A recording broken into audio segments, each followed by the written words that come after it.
The Indian Army is currently testing an 8 into 8 wheeled armored personal carrier for our troops in the eastern part of Ladakh in extreme harsh climate. This could be a game changer for the Indian troops who till now patrolled the area either on slower vehicles or on foot.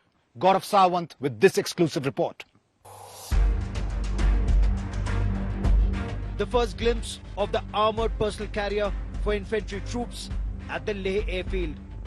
Conceptualized by the Defence Research and Development Organization, the wheeled armored amphibious platform is a multi-purpose troop carrier for reconnaissance and assault operations.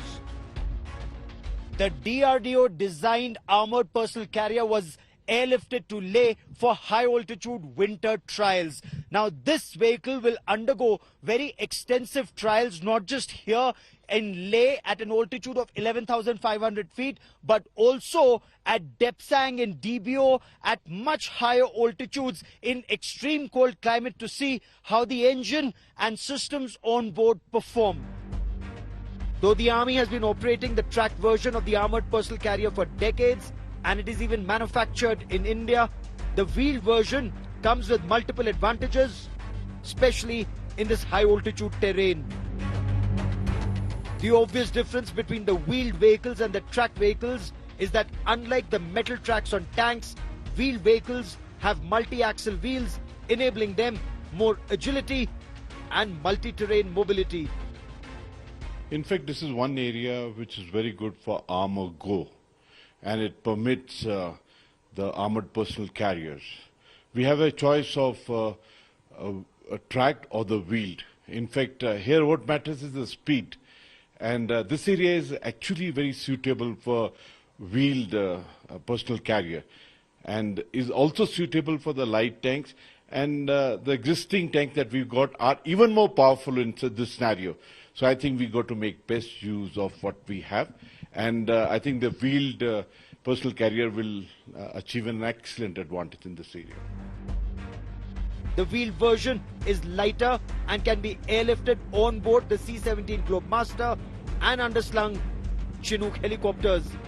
The wheeled versions can move faster and can effectively be deployed both for reconnaissance operations and for quick redeployment of frontline fighting soldiers.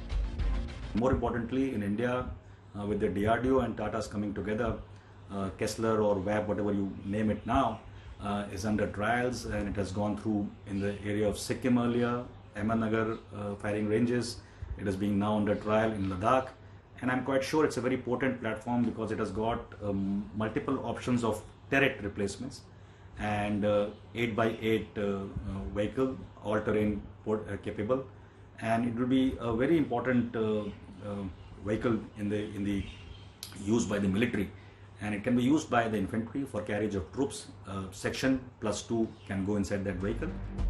The new armor fighting vehicle can carry up to 12 soldiers, including the driver, and the aim of its deployment would be to ensure high mobility, firepower, and protection for troops inside the vehicle.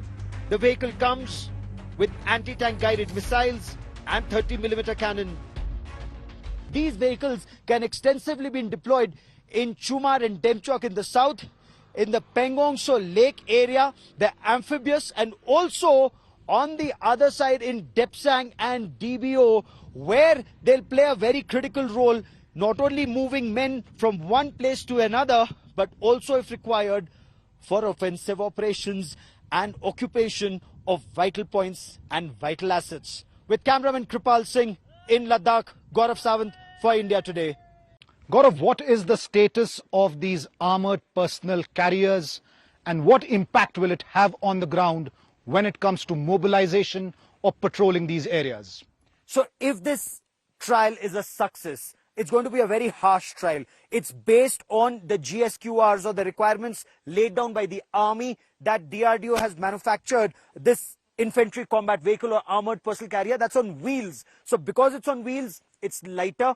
It can be underslung a Chinook. It can be taken on board a C-130 or a C-17 Globemaster, taken to difficult areas, and there our troops, 12 of them in numbers, can speedily mobilize. They can get to any friction point. It's not only for reconnaissance, it's also for assault operations. So in case this is successful, it's an absolute game changer. Point one. Point two, the tracked version, India is also looking for light tanks. We manufacture BMPs in our country. So BMPs with a 105mm gun or with the capability of firing missiles that can hit up to 5 kilometers, that would be an absolute game changer, and those trials and experiments are currently underway.